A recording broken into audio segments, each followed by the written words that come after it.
I made a few other videos that have kind of talked about this in an indirect way, but I think it's important for me to make an explicit video on security theater because I want to make sure there's a common definition as far as people watching my channel go. Security theater is effectively the practice of doing stupid stuff and claiming it's for security when it actually adds no real security and just makes people suffer. Uh, the version that you've got here on Wikipedia is basically the same thing, but I've encountered way too many people in the security industry who like to make the claim that something is for security when it does absolutely nothing to help with security and just means that they have to do less work or because they don't know how to do it. And so they would rather just push back and say no by default because they would rather not protect people and do the job that they were hired for. Security theater is bad. You should never do it. You should never pretend that things are more secure than they really are. And you should actively go out of your way to make sure that things are as secure as possible using the onion model so that you have redundancy. If you only have one thing stopping you from being insecure, then you're not secure. And that's basically how it is. The fact is, you also want to implement security measures that are meaningful. You know, adding a lock to the door may be one thing, but if everybody carries a bolt cutter in their pocket, maybe that's not really a big thing. The fact is, you need to provide the actual feeling of security, but you also need to provide more security versus just the feeling of security, because people's feelings don't matter when it comes to security. And we've all experienced this. It doesn't matter how you feel about your bank if they do something stupid or lose all your money. In the end, you're still going to be angry. And so the important thing here is that when you're working in a security role or working on a security product, you're adding as many different layers as possible in order to make sure that you have as much security as possible. If you go back to my other video on security through obscurity, it's basically kind of the same thing. A lot of so-called security stuff.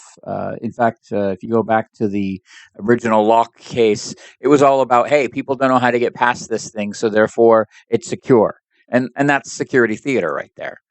The big issue there is that you have to actively create a system where even if people know how it works, it will still be secure. Now, that doesn't mean that keeping information away from the public eye is bad or doesn't help with security. It simply means that in those particular cases, you are taking a chance and you need to be very nuanced about what that actually does. For example, if I want to add strong identity to a system by adding a UUID as the primary key of objects in the database, that makes the primary keys harder to guess, yes. But it also adds stronger identity and creates a lot of other really good things in the system that will in turn improve security.